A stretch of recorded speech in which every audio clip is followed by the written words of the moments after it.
Pernahkah Anda merasa kehilangan semangat karena satu komentar jahat di internet? Atau mungkin ada perkataan pedas yang merusak suasana hati Anda seharian?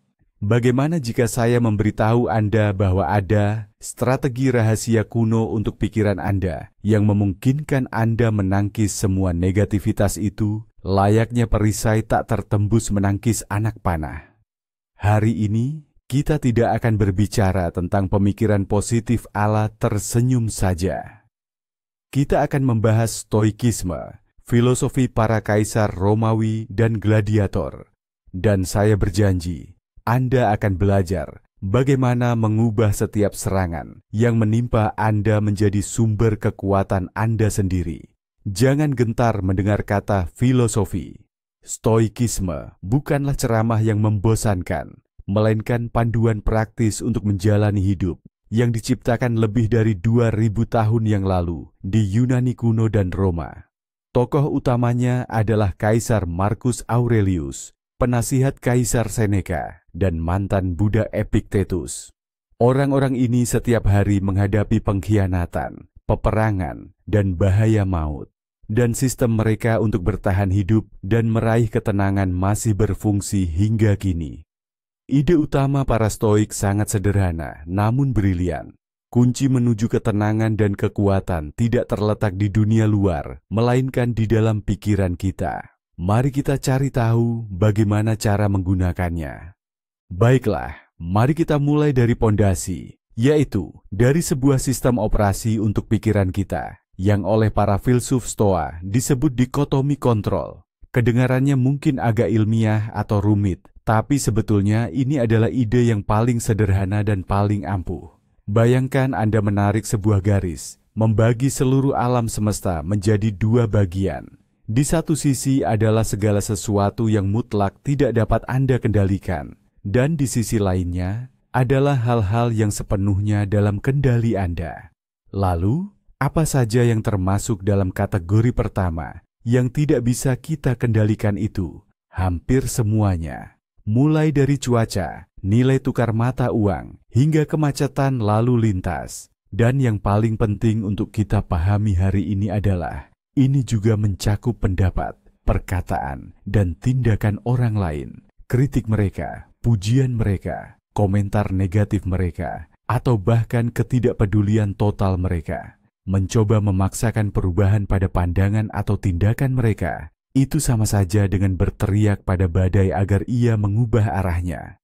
Ini adalah pertarungan yang sia-sia, sangat melelahkan, dan dijamin Anda akan kalah serta menghabiskan seluruh energi Anda.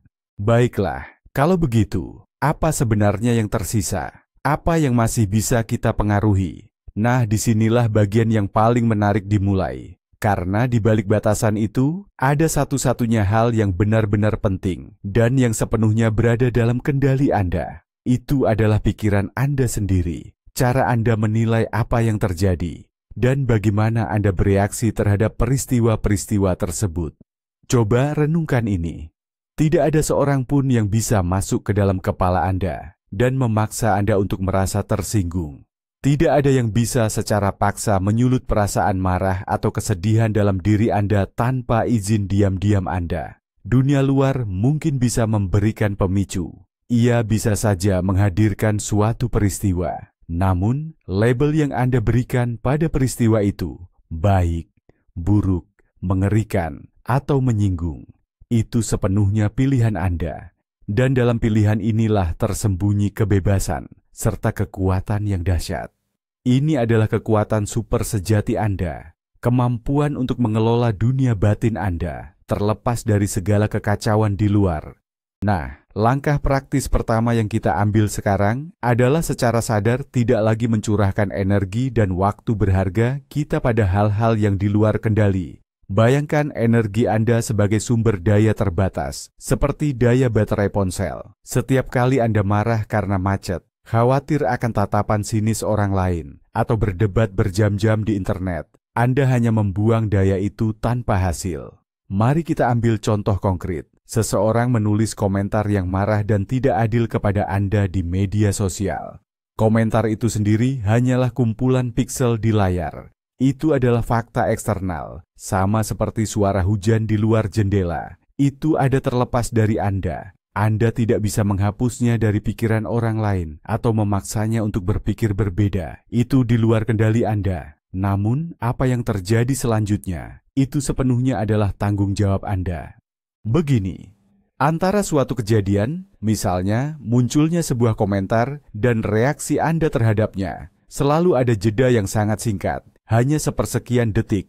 Mayoritas orang biasanya melewati jeda ini tanpa disadari, langsung saja bereaksi dengan rasa sakit hati, kemarahan, atau dorongan untuk membela diri. Mereka bahkan tidak menyadari bahwa sebenarnya ada pilihan lain. Namun, kaum Stoik mengajarkan kita untuk memperpanjang jeda ini, mengubahnya dari sekadar mikrosekon menjadi momen yang penuh kesadaran. Pada momen itu kita diminta untuk berhenti sejenak dan bertanya pada diri sendiri, apakah hal ini berada dalam kendali saya atau tidak? Komentar itu sendiri? Tidak. Tapi bagaimana saya bereaksi terhadapnya?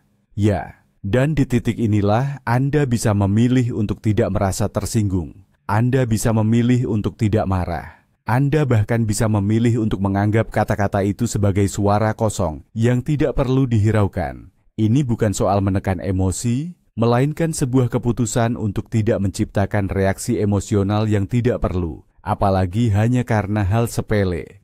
Ide inti stoisisme, sebagaimana yang sudah dirumuskan oleh Epictetus, adalah bukanlah hal-hal itu sendiri yang menyiksa manusia, melainkan pandangan mereka tentang hal-hal tersebut. Coba renungkan betapa mendalamnya gagasan ini. Bukan fakta penghinaan itu sendiri yang membuat Anda kesal, melainkan penilaian internal Anda. Ini tidak adil, saya direndahkan, reputasi saya terancam. Penghinaan bukanlah realitas objektif, seperti gravitasi misalnya. Itu hanyalah opini subjektif orang lain, yang baru menjadi racun ketika Anda sendiri menyetujuinya dan membiarkannya melewati filter persepsi internal Anda. Jika seseorang memanggil Anda jerapah, Anda tidak akan tersinggung, bukan? Anda hanya akan berpikir bahwa orang itu aneh. Karena Anda tahu pasti bahwa Anda bukan jerapah. Lalu, mengapa Anda tersinggung ketika Anda disebut bodoh atau tidak kompeten? Karena di lubuk hati Anda ada cacing keraguan. Seorang stoik memperlakukan setiap penghinaan, sama seperti pernyataan Anda jerapah, yaitu sebagai informasi yang sama sekali tidak relevan baginya. Mari kita gunakan sebuah metafora yang kuat. Bayangkan pikiran Anda adalah sebuah benteng yang tak dapat ditembus. Ia adalah benteng kedamaian batin Anda. Di luarnya, badai bisa mengamuk. Pasukan musuh mungkin berteriak caci maki di bawah tembok, meluncurkan panah api berupa desas-desus dan kritik. Tapi tidak seorang pun, sama sekali tidak seorang pun, bisa menembus masuk ke dalam benteng ini tanpa izin pribadi Anda. Setiap kali Anda membiarkan emosi Anda terpancing oleh hal negatif, pada dasarnya Anda sendiri yang menurunkan jembatan gantung, membuka gerbang utama, dan berseru kepada musuh. Selamat datang, silakan masuk, jadikan tempat ini rumah Anda, dan ini dia kamar dengan pemandangan harga diri saya. Anda sendiri yang memberikan kekuatan pada perkataan orang lain untuk menguasai dunia batin Anda. Stoisisme mengajarkan kita untuk menjaga gerbang benteng tetap tertutup rapat, mengamati segala sesuatu yang terjadi di luar dengan ketenangan seorang komandan, yang tahu bahwa temboknya kokoh tak tergoyahkan dan musuh tak berdaya. Alat praktis berikutnya yang bisa kita gunakan setiap hari adalah kemampuan memisahkan fakta murni dari penilaian emosional. Otak kita sangat suka mendramatisir. Ia mengambil peristiwa sederhana, lalu melabelinya dengan berbagai macam cap. Sebagai contoh, alih-alih berpikir, bos saya meninggikan suara saat diskusi proyek, otak kita langsung berteriak, bos membenci saya. Dia mempermalukan saya di depan semua orang. Saya pasti akan dipecat. Seorang penganut Stoa bertindak seperti seorang ahli bedah. Mereka dengan cermat memotong semua gumpalan emosi tersebut. Mereka melatih diri untuk merumuskan apa yang terjadi seobjektif dan sefaktual mungkin. Bukan dia mempermalukan saya, melainkan Orang itu mengucapkan serangkaian kata dengan nada tinggi.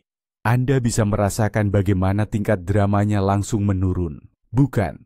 Ketika Anda menyingkirkan penilaian subjektif, seringkali tidak ada yang tersisa dari masalah itu, kecuali fakta sederhana yang bisa Anda tangani dengan tenang atau cukup diabaikan. Baik, lalu bagaimana jika kritik itu terasa adil dan memang benar-benar mengena? Bagaimana jika seseorang menunjukkan kekurangan Anda yang memang nyata? Disinilah pendekatan stoik menjadi sangat elegan. Seorang stoik yang bijaksana akan bertanya pada dirinya sendiri 2 pertanyaan sederhana. Pertanyaan pertama, apakah yang mereka katakan itu benar? Jika jawabannya, ya, itu benar, saya memang melakukan kesalahan. Lalu mengapa harus tersinggung? Anda baru saja diberikan bantuan gratis. Anda baru saja ditunjukkan titik lemah Anda, layaknya dalam sebuah video game. Daripada marah pada pembawa pesan yang menyampaikan berita ini, Anda seharusnya berterima kasih kepadanya, menerima informasi itu dengan baik, dan mulai bekerja untuk memperbaikinya. Tersinggung oleh kritik yang memang benar, itu sama saja dengan marah pada cermin karena menunjukkan wajah Anda yang kotor. Cermin tidak salah. Anda hanya perlu pergi mencuci muka. Dan bagaimana jika jawaban atas pertanyaan, apakah ini memang benar, adalah penolakan keras? Jika kritik tersebut sama sekali tidak adil, tidak masuk akal, dan tidak memiliki dasar sedikit pun, seorang stoik kemudian akan bertanya pada dirinya sendiri. Pertanyaan kedua, untuk apa saya harus bereaksi secara emosional terhadap hal ini? Bayangkan jika ada orang yang dengan serius dan berapi-api datang kepada Anda, bersikeras bahwa bumi itu datar dan 2 tambah 2 sama dengan 5. Bagaimana reaksi Anda? Kemungkinan besar Anda hanya akan mengangkat bahu dan berlalu begitu saja. Anda tentu tidak akan terlibat dalam perdebatan sengit dengannya, berusaha membuktikan kebenaran Anda, lalu menghabiskan sepanjang hari mengkhawatirkan kesesatan pikirannya. Bukan, Anda memahami bahwa itu adalah kesalahannya, masalahnya sendiri, dan persepsinya yang menyimpang dari kenyataan. Lalu, mengapa kita bereaksi begitu keras ketika seseorang mengungkapkan pendapat yang sama kelirunya tentang diri kita? Bagi seorang stoik, kritik yang tidak benar hanyalah sebuah gangguan, sebuah kesalahan sistem dalam pemikiran orang lain yang sama sekali tidak relevan dengan prinsip hidupnya sendiri. Mari kita bongkar salah satu mitos terbesar dan paling merugikan. Banyak orang mengira para stoa itu seperti patung batu, robot tanpa emosi yang menekan semua perasaannya. Ini omong kosong belaka. Faktanya, stoisisme itu bukan tentang tidak memiliki emosi, melainkan tentang bagaimana mengelolanya. Marcus Aurelius Seneca, mereka adalah manusia seutuhnya. Mereka juga merasakan kemarahan, ketakutan, dan kekecewaan. Namun perbedaan utamanya adalah mereka tidak membiarkan emosi-emosi tersebut mengambil alih kendali diri mereka. Mereka memperlakukan emosi layaknya seorang tamu. Ketika amarah datang, mereka akan berkata, "Oh, hai amarah, aku melihatmu. Kau bisa duduk di sana, di sudut itu. Tapi yang memegang kendali di sini adalah aku." Mereka adalah tuan di rumah batin mereka sendiri, bukan budak dari perasaan-perasaan sesaat. Tujuan seorang stoa bukanlah untuk menjadi mati rasa, melainkan untuk mencapai kondisi apatia dalam makna aslinya dari bahasa Yunani, yaitu kebebasan dari nafsu atau hasrat yang tak terkendali dan reaksi-reaksi irasional.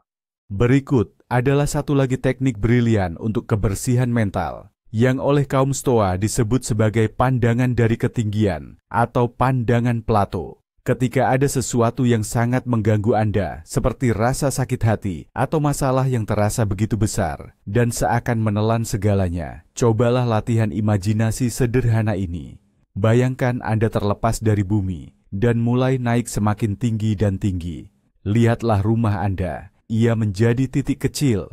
Lalu kota Anda, kemudian negara, dan akhirnya seluruh planet. Sebuah bola biru hijau mungil di kehampaan gelap alam semesta yang tak terbatas. Dan sekarang, dari ketinggian itu, cobalah melihat diri Anda sendiri dan masalah Anda yang terasa begitu besar itu. Dalam skala alam semesta, bukankah itu hanya tampak seperti setitik debu mikroskopis? Teknik ini bukan untuk meremehkan perasaan Anda, tetapi untuk membantu Anda mengembalikan segalanya ke dalam perspektif yang benar dan menyadari bahwa sebagian besar kekhawatiran kita sehari-hari tidak sebanding dengan energi dan kegelisahan yang kita curahkan padanya.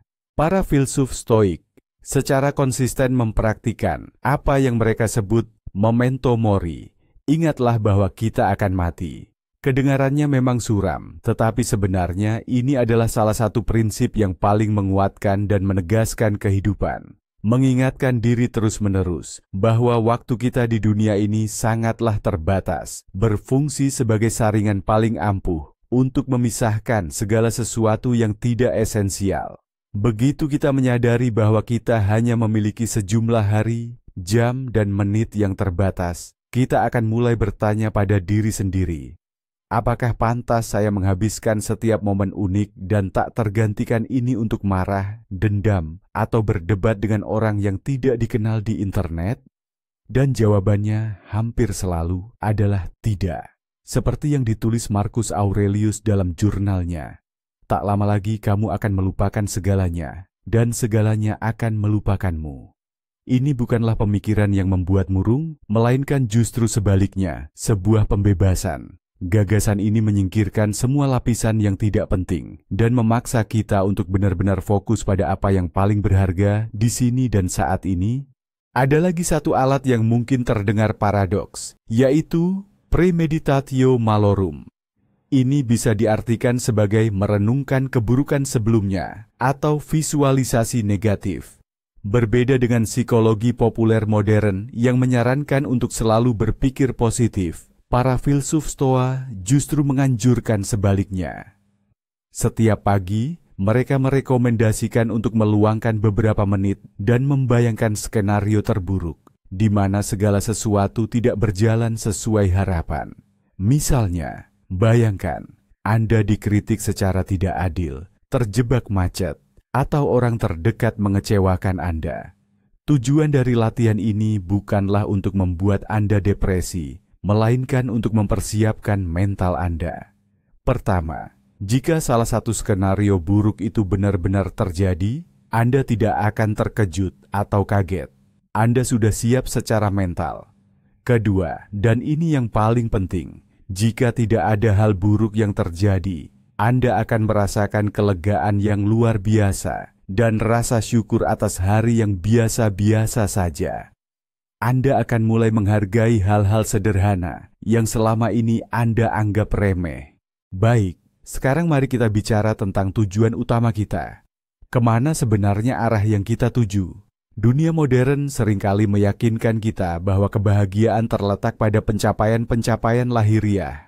Seperti jumlah like di media sosial, jabatan tinggi, mobil mewah, atau pengakuan dari orang lain. Kita terus-menerus mengejar prestasi eksternal ini, dan justru pengejaran inilah yang membuat kita rentan. Sebab semua itu bisa saja direnggut dari kita kapan saja. Namun, kaum Stoa mengajarkan, satu-satunya kebaikan sejati yang tidak mungkin hilang, dan sepenuhnya berada dalam kendali kita adalah kebajikan. Yakni usaha untuk menjadi pribadi yang baik, menjadi bijaksana, adil, berani, serta mengendalikan diri dalam keinginan. Ketika fokus utama kita beralih dari mencari persetujuan atau pengakuan eksternal menuju pengembangan karakter internal, kritik dan hal negatif akan kehilangan kekuatannya. Apa bedanya apa yang orang katakan tentang kita jika kita tahu bahwa kita bertindak benar? Pergeseran fokus ini benar-benar mengubah perspektif. Ketika Anda sepenuhnya fokus pada tindakan Anda, bukan pada hasil dari tindakan tersebut, Anda akan menemukan ketenangan yang luar biasa.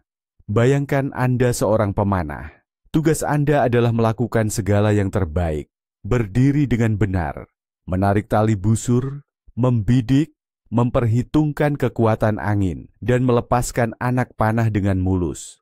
Anda mengendalikan seluruh proses. Namun, begitu anak panah melesat dari busur, nasibnya selanjutnya bukan lagi di tangan Anda. Hembusan angin yang tiba-tiba bisa membelokkannya dari sasaran.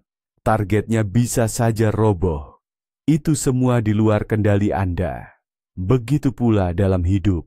Tugas Anda adalah melakukan segala yang terbaik semampu Anda.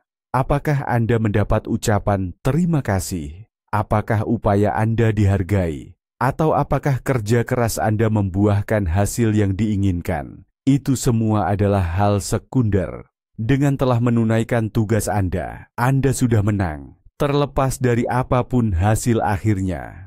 Mari kita bahas tentang sesuatu yang sangat berat, rasa sakit hati. Ketika kita terluka sangat dalam, wajar saja jika muncul keinginan untuk menyimpan rasa sakit itu, terus-menerus mengulang dalam benak kata-kata atau perbuatan yang menyakitkan dan tidak adil. Kita merasa, dengan cara itu, kita seolah-olah menghukum orang yang menyakiti kita dalam pikiran kita. Namun, para filsuf Stoa sangat memahami betapa merusaknya kebiasaan ini. Bayangkan, rasa sakit hati itu ibarat bara api yang membara. Anda menggenggamnya di tangan, berniat untuk melemparkannya ke musuh pada saat yang tepat. Namun, selagi Anda menunggu saat itu, siapa yang terbakar? Hanya Anda. Seneca pernah berkata, kemarahan adalah asam yang lebih merusak wadah tempat ia disimpan daripada orang yang menjadi sasarannya. Pengampunan, dari sudut pandang Stoa, adalah tindakan merawat diri yang utama dan bahkan bisa disebut egois. Anda tidak membenarkan perbuatan orang lain. Anda hanya membuka kepalan tangan Anda dan membuang bara api yang membara itu, agar ia tidak lagi membakar Anda dari dalam. Anda membebaskan diri Anda sendiri. Para Stoa, untuk menempa mental agar kuat menghadapi kerasnya hidup, secara aktif mempraktikkan apa yang kita kenal sekarang sebagai ketidaknyamanan sukarela. Mereka meyakini bahwa pikiran yang terus-menerus dimanjakan kenyamanan akan menjadi rapuh dan mudah panik saat menghadapi kesulitan sekecil apapun. Itulah sebabnya mereka sengaja dan secara rutin menciptakan kondisi-kondisi yang tidak nyaman, namun tetap terkontrol. Lalu, apa contohnya dalam kehidupan modern kita? Coba jalan kaki di tengah hujan, alih-alih langsung naik taksi, mandi air dingin, atau coba tidak menggunakan ponsel atau internet seharian penuh. Tidur di lantai.